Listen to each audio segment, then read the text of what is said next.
के करत करत अभ्यास के जड़मति होते सुजान रसरी आवत जात ते सिल पर परत निशान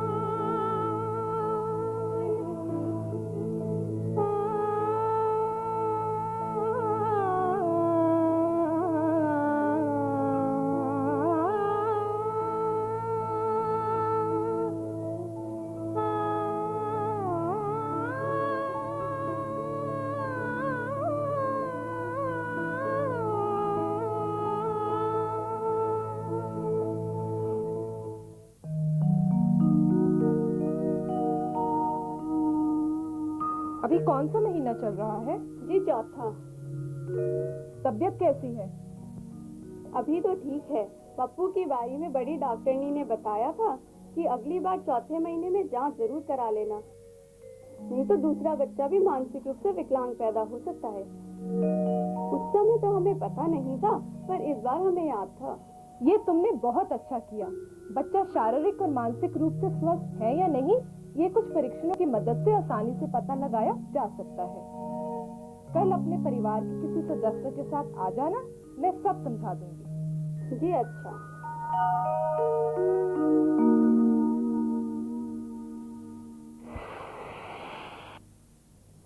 नमस्कार। करत करत अभ्यास के कि आज की इस कड़ी में हम मानसिक विकलांगता और उसकी जांच के बारे में कुछ अहम जानकारी आप तक पहुंचाएंगे। आज के समय में गर्भ में पल रहे शिशु के बारे में भी वैज्ञानिक परीक्षणों द्वारा उसके विकास का पता लग सकता है। इसी तरह नवजात शिशु से लेकर बड़ी उम्र के लोगों तक की बुद्धि जांच भी मनोवैज्ञानिक परीक्षणों द्वारा की जा सकती है। लेकिन सबसे पहले गर्भ में पल रहे बच्चे और जन्म से पहले क्या क्या जांच की जा सकती है, इसके बारे में आइए कुछ जानें। गर्भावस्था किसी भी महिला के लिए एक बेहद महत्वपूर्ण समय है, जिसमें उसका विशेष ध्यान रखना बहुत जरूरी है। नियमित डॉक्टरी सलाह और प्रसव के दौरान सभी जरूरी व्यवस्थाओं का होना ये सुनिश्चित करता है कि मां एक स्वस्थ बच्चे को जन्म दे सके। मानसिक विकलांगता की आमतौर में इसके लिए कोई मेडिसिनल ट्रीटमेंट अवेलेबल नहीं है, तो कोशिश ये की जानी चाहिए कि किस तरह इस तरह की समस्या से बचाव हो सके। अब ये बचाव इस पर निर्भर करता है कि हम क्या कारण है, एक तो जिसकी वजह से मानसिक विकलांगता हुई है, और उस हिसाब से हम अगले बार में ये प्रिकॉशंस ले सकते हैं कि वो संभावना दोबारा नहीं हो। पर इसके अलावा कुछ जनरल बातें हैं जिनका अगर ध्यान रखा जाए तो ऐसी समस्या कम हो सकती है। तो इसे हम प्राइमरी प्रिवेंशन कहेंगे कि हम ये समस्या होने ही ना दें। ऐसी जो प्रेगनेंसीज हैं जिनमें कि हमें लगता है कि बहुत हाई रिस्क है, जैसे मदर को प्रेगनेंसी के दौरान डायबिटीज हो जाती है, या उसका हाई ब्लड प्रेशर हो जाता है, या कोई ऐसी इन्फेक्शन हो जाती है जिससे कि हम देखते हैं कि बच्चे का विकास जो है वो बराबर नहीं हो रहा है, क्योंकि जो कि अल्ट्रासोनोग्राफी से और मदर के वेट गेन से और कई तरीकों से पता लगाया जा सकता है। अगर माँ की उम्र 35 वर्ष या उससे ज़्यादा हो तो इन माताओं को हमें आइडेंटिफाई करना चाहिए, क्योंकि इनको स्पेसिफिक टेस्ट की ज़रूरत होती है। इन माताओं के बच्चों में chromosomal problem, specially down syndrome होने की संभावना ज़्यादा रहती है, और जैसे जैसे उम्र बढ़ती जाती है ये संभावना भी बढ़ती जाती है। दूसरा ये है कि अगर किसी फैमिली में पहले मानसिक रूप से विकलांग बच्चा हुआ है, या कोई फैमिली हिस्ट्री है मानसिक विकलांगता की, तो ये पेरेंट्स हमें इवन प्रेगनेंसी से पहले भी आके कांटेक्ट कर सकते हैं, और हम उन्हें बता सकते हैं कि ये क्या कारण है और अगले प्रेगनेंसी में इसका रिस्क है या नहीं है। अगर हमें इसका मालूम हो कि उस परिवार में ऐसी कुछ प्रॉब्लम जो है वो ऑलरेडी एग्जिस्ट कर रही है, या उनके पहले वाले बच्चे में ऐसी कुछ प्रॉब्लम थी जिसको कि हमने पहचान कर लिया था, तो उससे भी जो है हम फैमिली को ऐसा एडवाइस कर सकते हैं। और अगर एग्जैक्ट कारण मिल जाता है तो गर्भावस्था के दौरान कुछ ऐसे टेस्ट किए जा सकते हैं जिससे हम स्पेसिफिकली पता कर लें कि बच्चा इस बार ठीक है या नहीं है। अल्ट्रासोनोग्राफी जो आजकल आमतौर में हर प्रेगनेंसी में की जाती है, अर्ली डिटेक्शन में सहायक हो सकती है। उसमें जो मेजर नुक्स है जिसकी वजह से बच्चा मानसिक रूप से विकलांग हो सकता है, जैसे सर का साइज बहुत छोटा होना या सर का साइज बहुत बड़ा होना या ब्रेन की बनावट ठीक नहीं होना, ये सब पता लगाया जा सकता है। और इसके अलावा जो है प्रेगनेंसी में शुरू के हफ्तों में कुछ ऐसे टेस्ट भी अवेलेबल होते हैं, जैसे एमनियोसेंटेसिस है या कोरियोनिक विलस बायोप्सी है, जिसके ज़रिए हम बच्चे के कोई भी ऐसे जेनेटिक डिफेक्ट्स के बारे में या और कोई मेटाबॉलिक डिफेक्ट्स के बारे में आने वाले बच्चे में ऐसा पता कर सकते हैं। जो सबसे पहले अर्लीस्ट पॉसिबल जांच किया जा सकता है उसको हम कोरियोनिक विलस सैंपलिंग कहते हैं, और वो हम लगभग 10-11 हफ्ते के आसपास करते हैं। बच्चे का थोड़ा टिश्यू लेके उसमें हम क्रोमोसोमल जांच भी कर सकते हैं और उसमें डीएनए का जांच भी कर सकते हैं। इसमें एडवांटेज इस टेस्ट की ये होती है कि हम जल्दी सैंपल ले सकते हैं, तो माता पिता को पता लग सकता है कि बच्चे में तकलीफ है या नहीं है। पर प्रॉब्लम ये हो सकती है कि क्योंकि हम बहुत जल्दी टेस्ट ले रहे हैं तो थोड़ा बच्चे को रिस्क होता है। आमतौर में जो देखा गया है लगभग 2% चांस होता है बच्चा गिरने का टेस्ट की वजह से, अगर कोरियोनिक विलस सैंपलिंग की जाती है। दूसरा जो ज़्यादा सेफ मेथड है और जो हम आमतौर से क्रोमोसोमल कारणों की जांच के लिए काम में लेते हैं वो एमनियोसेंटेसिस है, जो क्लासिकली 16 से 20 हफ्ते के बीच में किया जाता है। ये बहुत सेफ टेस्ट है, बच्चा गिरने का चांस बहुत कम होता है, 0.5 से 1% तक, और ये सबसे अच्छा सैंपल है क्रोमोसोमल कारणों की जांच करने के लिए। आज कई बड़े शहरों और अस्पतालों में ऐसे परीक्षण उपलब्ध हैं जिनसे जन्म से पूर्व ही पता लगाया जा सकता है कि गर्भ में पल रहे शिशु का विकास सामान्य है या नहीं। कहीं उसकी शारीरिक विकास में कोई कमी या असामान्यता तो नहीं, जो अक्सर मानसिक विकलांगता के साथ साथ ही पाई जाती है। यदि ऐसा है तो डॉक्टरी देखरेख में उचित कदम उठाए जा सकते हैं। हर माता को इस टेस्ट की जरूरत नहीं होती है। ये उन्हीं हाई रिस्क सिचुएशंस में है, जैसे कि हमने कहा कि माता की उम्र ज़्यादा है या फैमिली हिस्ट्री है कोई जेनेटिक डिसऑर्डर की, उन्हीं सिचुएशंस में हमें ये टेस्ट करने होते हैं। आमतौर से हर प्रेगनेंसी में इस टेस्ट की ज़रूरत नहीं होती है। इसमें सबसे इम्पॉर्टेंट बात यह है कि पहली बात तो हमें कारण का पता लगे, दूसरी बात यह है कि समय से माताएं हमारे पास आएँ, क्योंकि अगर प्रेगनेंसी एडवांस हो जाती है, 20 हफ्ते से ज़्यादा हो जाती है, तो टर्मिनेशन संभव नहीं होता है। अगर मान लीजिए बच्चे में कोई ऐसी बीमारी निकलती है जिसका इलाज संभव नहीं है या बहुत सिवियर है, तो आमतौर में माता पिता ये चाहते हैं कि ये प्रेगनेंसी कंटिन्यू नहीं करें, क्योंकि आगे की सफरिंग वो नहीं चाहते हैं। तो उसमें ये बहुत ज़रूरी है कि वो समय से आएँ और जांच कराएं। आज के इस प्रगतिशील युग में हालांकि हर तरफ तेजी से प्रगति हो रही है, लेकिन ये कुछ बड़े शहरों तक ही सीमित है। इसी कारण से कई भावी माताएं इन परीक्षणों का सही लाभ नहीं ले पाती, और ऐसे में एक ही विकल्प बचता है, और वो है बढ़ते बच्चे के विकास की सही निगरानी रखना। माता पिता का बहुत ही क्लोज ऑब्जर्वेशन होना चाहिए बच्चे के, उसके चलने फिरने उठने बैठने पर। अगर ये कहीं भी सामान्य जो एक विकास का क्रम होता है जिसकी तुलना वो अपने अड़ोस पड़ोस के उसके बराबर के बच्चे के साथ कर सकते हैं, या अपने अनुभव से समझ सकते हैं कि ये बच्चे का चलना इतने समय में या 1 साल में होता है, और उस आधार पर वो ये समझ सकते हैं कि बच्चे का चलना क्या विलम्ब है, और विलम्ब है तो कितना। इस तरह का जो क्लोज सुपरविजन होगा, उससे भी बहुत हद तक ये मालूम हो सकता है कि बच्चा मंदबुद्धिता की संभावना पर है। जितना जल्दी अगर उसको पता लग जाता है कि उनका बच्चे का जो है शारीरिक या मानसिक विकास में बच्चा पीछे चल रहा है, तो उसको जल्दी से जल्दी जो है डॉक्टर के पास जाना चाहिए। वैसे तो आमतौर पर हम लोग जानते हैं कि डिलेड माइलस्टोन, बच्चे के विकास में कहीं न कहीं पिछड़ापन हो तो बच्चा मंदबुद्धि है, लेकिन जहाँ बात उसके शिक्षा या और सेवाएं देने की आती हैं, वहाँ मनोवैज्ञानिक परीक्षण की जरूरत पड़ती है। मंदबुद्धि का कई एक श्रेणी होता है, उनकी तीव्रता या उनकी इंटेंसिटी के आधार पर उनको अलग अलग क्लास में अलग अलग प्रकार में रखा जाता है। जैसे एक माइल्ड मेंटल रिटार्डेशन हुआ या मॉडरेट हुआ, सीवियर हुआ, और इनका निर्धारण किया जाता है कि उनकी जो बौद्धिक क्षमता है वो कितनी है, और इसको जानने के लिए उनकी बुद्धि की जांच की जाती है। और बुद्धि की जांच करते समय उनके कामों के आधार पर या उनके सोचने के आधार पर उनको कुछ पॉइंट्स दिए जाते हैं, और जिसको एक सूत्र, एक फॉर्मूला से आईक्यू में बदला जाता है। मनोवैज्ञानिक परीक्षण मुख्यतः 2 कारणों से किए जाते हैं। इनसे ये सुनिश्चित किया जा सकता है कि बच्चा मंदबुद्धि है या नहीं, और दूसरा ये कि यदि वो मंदबुद्धि है तो उसकी मानसिक योग्यता किस स्तर की है। आज ऐसे बहुत से परीक्षण उपलब्ध हैं जिनसे बहुत ही आसानी से ये जानकारी मिल सकती है। और ये बुद्धि परीक्षण के बाद ही निर्धारित होता है कि किस बच्चे को बेसिक शिक्षा की जरूरत है, किस बच्चे को थोड़ा व्यावसायिक शिक्षा की जरूरत है, या किस बच्चे को रोज बरोज की डेली लिविंग स्किल्स सिखाने की जरूरत है। इसके लिए मनोवैज्ञानिक परीक्षण की जरूरत है। और बुद्धि की जांच के आधार पर ही उनके माता पिता को और बच्चे को गाइड किया जाता है। इन बच्चों में भी कैटेगरीज हैं। कुछ बच्चे जो हैं वो मॉडरेटली रिटार्डेड हैं, कुछ माइल्डली रिटार्डेड हैं, और कुछ बॉर्डर लाइन केसेस हैं, और कुछ डल एवरेज के भी बच्चे हैं। हमारे क्लिनिक में प्रायः जो बच्चे आते हैं वो बॉर्डर लाइन से नीचे रहते हैं, ज़्यादातर मॉडरेटली रिटार्डेड और माइल्डली रिटार्डेड या बॉर्डर लाइन के बिल्कुल आसपास।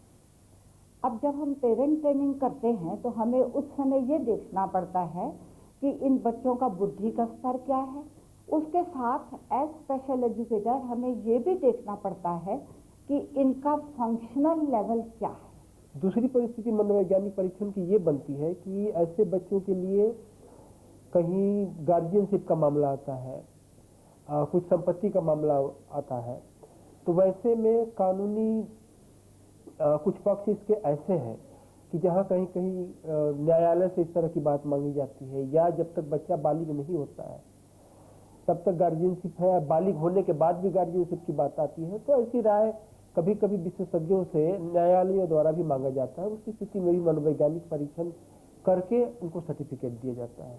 तीसरी परिस्थिति है सरकार से कुछ मिलने वाली सुविधाएं हैं ऐसे लोगों के लिए, जैसे रेलवे में या बस में पास या कंसेशन मिलता है, तो उसके लिए भी जरूरी है कि हम इनको सर्टिफिकेट दें ताकि ये जो सरकार से मिलने वाली सुविधाएं हैं उनका लाभ उठा सकें। मनोवैज्ञानिक परीक्षण मुख्यतः 3 प्रकार के होते हैं। बहुत ही छोटे बच्चों के लिए विकास संबंधी प्रश्नावली तथा अन्य बच्चों एवं वयस्कों के लिए वर्बल और नॉन वर्बल परीक्षणों का प्रयोग किया जाता है।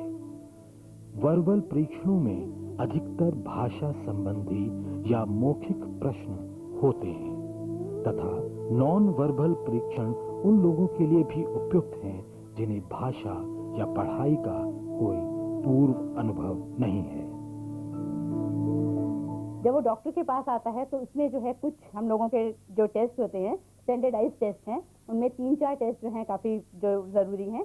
जैसे छोटे हर एज ग्रुप के लिए अलग अलग टेस्ट है। ये इस तरह का जांच है जिसमें आमतौर पे माता पिता या अभिभावक जो लेके आते हैं क्लिनिक पे वो पूछते हैं कि कैसे बच्चे को लाना है, खाली पेट लाना है या कुछ।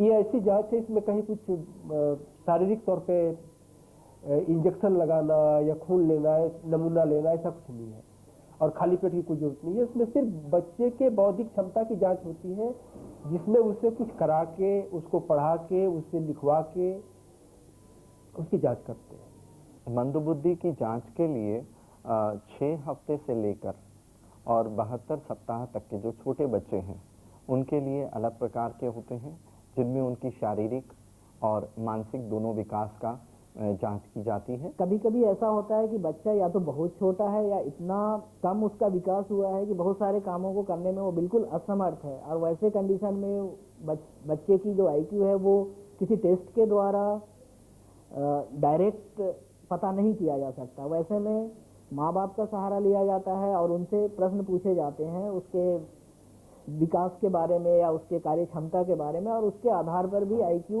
का अनुमान लगाया जा सकता है। इन टेस्टों के द्वारा हमको ये पता लग जाता है कि बच्चे का विकास कितना है, उसको हमको कहाँ से सिखाना शुरू करना है। तो इसमें जो है ये कुछ टेस्ट हैं जिनका है एक ये पर developmental assessment scale for Indian children. इसमें 2 एरियाज को हम लोग असेस करते हैं, मोटर और मेंटल डेवलपमेंट। मोटर डेवलपमेंट में बच्चा ने कब बैठना जो है, कैसे बैठ रहा है और बिना सहारे के बैठ रहा है या सहारे के साथ बैठ रहा है, इस तरह के उसको चीज़ों को देखते हैं। मेंटल डेवलपमेंट में कि उसकी समझ कैसे है, बोलना कितना उसने शुरू किया, उसको आगे हमने कैसे सिखाना है। ये जो है 0 से 30 मंथ्स तक है। और उसके ऊपर जो करीब 2, 3, 4 साल के जो बच्चे हैं उनके लिए अलग प्रकार के टूल्स उपलब्ध हैं। उसमें भी उनकी शारीरिक गतिविधियां, उनकी रोज़मर्रा के जीवन की जो गतिविधियां हैं उनका अध्ययन करते हुए उसमें जांच करते हैं कि उसकी मानसिक और शारीरिक विकास किस स्तर का है। आईक्यू जांच करने वाले जितने भी टेस्ट हैं वो 2 तरह के होते हैं। एक तो वैसे टेस्ट जो कि बच्चों के काम के आधार पर, वो क्या करते हैं, कैसे करते हैं, उसके आधार पर उनकी आईक्यू का पता लगाया जाता है, जिसको परफॉर्मेंस टेस्ट कहते हैं, और उससे आने वाले आईक्यू को परफॉर्मेंस आईक्यू कहते हैं। जो बच्चे अपनी पढ़ाई में थोड़ा कमज़ोर होते हैं, जो बच्चे अपने स्कूल में अपने उसके अकॉर्डिंगली नहीं चल पाते हैं, ये उनके लिए बहुत अच्छा टेस्ट है। इसलिए हमको पता लग जाता है कि बच्चा किस एरिया में कमज़ोर है, किस एरिया में हमको उसको मदद करने की ज़रूरत है। इसी तरह से कुछ प्रश्न पूछकर, बुद्धि वाले कुछ प्रश्न पूछकर या वर्बल तरीके से जो आईक्यू असेस की जाती है उसको वर्बल टेस्ट बोलते हैं, और उससे जो आईक्यू निकलता है उसको वर्बल आईक्यू बोलते हैं। वर्बल आईक्यू और परफॉर्मेंस आईक्यू दोनों का जो औसत होता है वो एक ओवरऑल आईक्यू का इंडेक्स होता है। जब हमारे पास बच्चा पीडियाट्रिशियन से जो है मंद बुद्धि जांच के लिए आता है तो उसका सबसे पहला यही होता है कि हमारे बच्चे की जल्दी से जांच कर दीजिए, क्योंकि अगर हमारे बच्चे की जांच हो जाएगी तो इसकी दवाई शुरू हो जाएगी और इसका इलाज एकदम से शुरू हो जाएगा। ये इस तरह का जांच है जिसमें आमतौर पे माता पिता या अभिभावक जो लेके आते हैं क्लिनिक पे, वो पूछते हैं कि कैसे बच्चे को लाना है, खाली पेट लाना है या कुछ। ये ऐसी जांच है, इसमें कहीं कुछ शारीरिक तौर पे इंजेक्शन लगाना या खून लेना, नमूना लेना, ऐसा कुछ नहीं है, और खाली पेट की कोई जरूरत नहीं है। इसमें सिर्फ बच्चे के बौद्धिक क्षमता की जांच होती है, जिसमें उसे कुछ करा के, उसको पढ़ा के, उसे लिखवा के उसकी जांच करते हैं। लोगों को एक्चुअल में ये होता है कि ये जो है मंद बुद्धि की जांच है तो ये किसी जो है पता नहीं कौन से इंस्ट्रूमेंट से की जाएगी, और इसको जो है इसमें कितना समय लगेगा, इसमें बच्चे को हमको भूखा तो नहीं लेके आना है, कितने पैसे लगेंगे।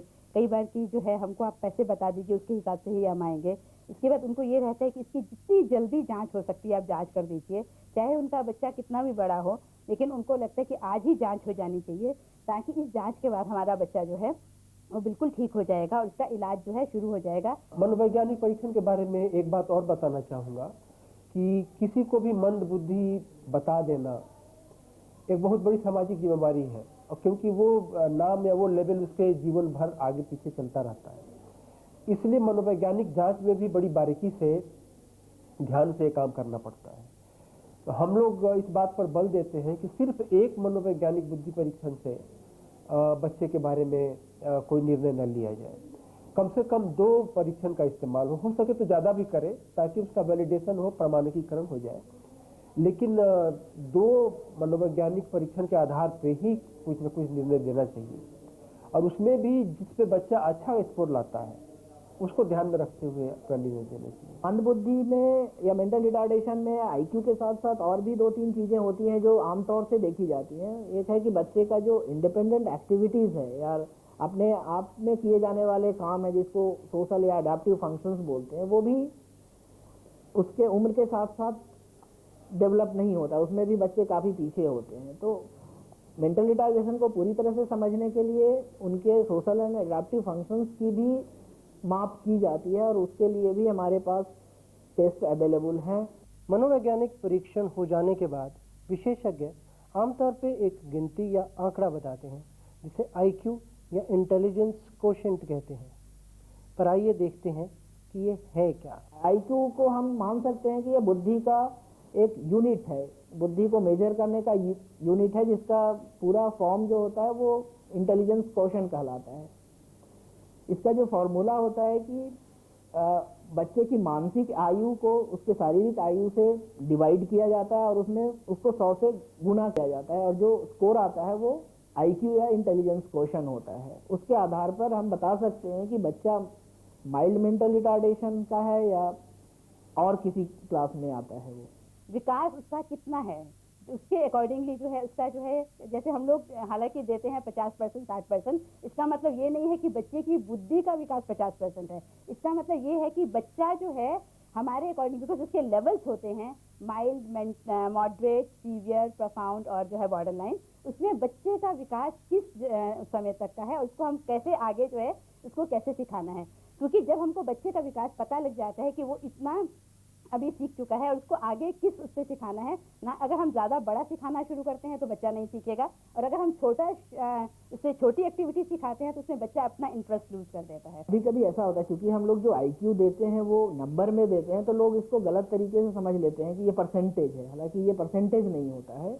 और इस चीज़ को लोगों को समझाना चाहिए। जैसे हम लोग IQ देकर बताते हैं कि ये 70 IQ है या 80 IQ है, उसको तुरंत बता देना चाहिए कि इसका मतलब क्या है, ताकि उनके मन में कोई दुविधा ना रहे और इसको प्रतिशत के रूप में ना देखें। डिटेल्ड असेसमेंट करके हम देख लेते हैं कि बच्चे के स्ट्रेंथ्स क्या हैं और बच्चे की कमजोरियां क्या हैं। उसके बाद जब हम बच्चे की टेस्टिंग कर रहे होते हैं और उसको फिर हम पेरेंट ट्रेनिंग प्रोग्राम देना चाहते हैं, तो हम ये देखते हैं कि बच्चे के साथ हम किस प्रकार से इजीली कांटेक्ट एस्टेब्लिश कर सकते हैं।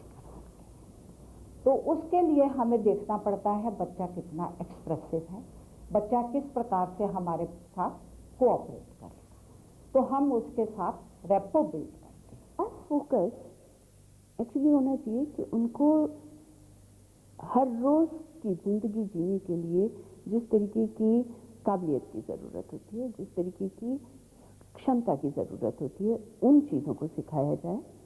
और उसके अलावा एक जो लॉन्ग टर्म प्लानिंग, मतलब कि ये बच्चा हमेशा बच्चा नहीं रहेगा, ये युवक भी बनेगा, फिर इसकी ओल्ड एज भी आएगी। तो जब ये बड़ा हो जाएगा तो ये क्या करेगा, उस चीज़ को ध्यान में रखते हुए स्कूल के जो पाठ्यक्रम बनाने चाहिए। मानसिक रूप से पीछे होना है, इसमें कोई, इसका इलाज है लेकिन गोली इलाज नहीं है। इसका इलाज है अभ्यास, बच्चे के साथ जो है कैसे काम करना है, उसको कैसे समय देना है। जितना आप बच्चे को समय देंगे, जितना उसको सिखाएंगे, उतना ही बच्चा जो है वो ज़्यादा सीखेगा। नहीं कि हम देते ही रहते हैं इन बच्चों को सब कुछ, बहुत कुछ मिलता है, इतना स्नेह मिलता है इन बच्चों से और इतना केयर मिलती है इन बच्चों से कि बहुत, वो अपने आप में एक बहुत खुशी देता है। मानसिक रूप से विकलांग होने के साथ साथ कुछ बच्चों में कई प्रकार की शारीरिक जटिलताएं भी होती हैं।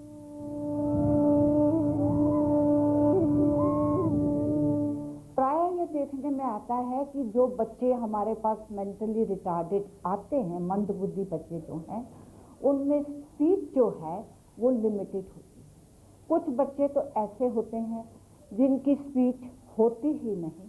पहले उनका पूरा जांच करते हैं, टेस्ट करते हैं उनका लैंग्वेज एबिलिटीज़ का, भाषा का एबिलिटीज़ जो है वो, और वाक पटिमा जो है वो टेस्ट करते हैं पहले। वो होने के बाद जो भी प्रॉब्लम्स है उनमें, उन हिसाब से उनका ट्रेनिंग प्रोग्राम डिसाइड करते हैं। खास करके 100% बच्चों में बात कराने का जो है वो शक्ति बढ़ाने के लिए कोशिश करते हैं। तो पहले भाषा का अभिवृद्धि जो है, विकास जो है वो करके, फिर बाद में वाक से उसको जोड़ के फिर बातचीत कराने में ज़्यादा मतलब फ़ायदा होता है। लेकिन हमने ये देखा है कि यदि हम बच्चे के साथ रेपो क्रिएट कर लें तो वो हमें बहुत अच्छा कोऑपरेट कर। कोई भी जांच करने से पहले ये आवश्यक है कि बच्चे के साथ एक ऐसा रिश्ता बनाया जाए जिससे वो अपनी विकलांगता के बावजूद सही तरीके से परीक्षण दे सके। पकड़ो पकड़ो पकड़ो पकड़ो, हाँ रखो रखो।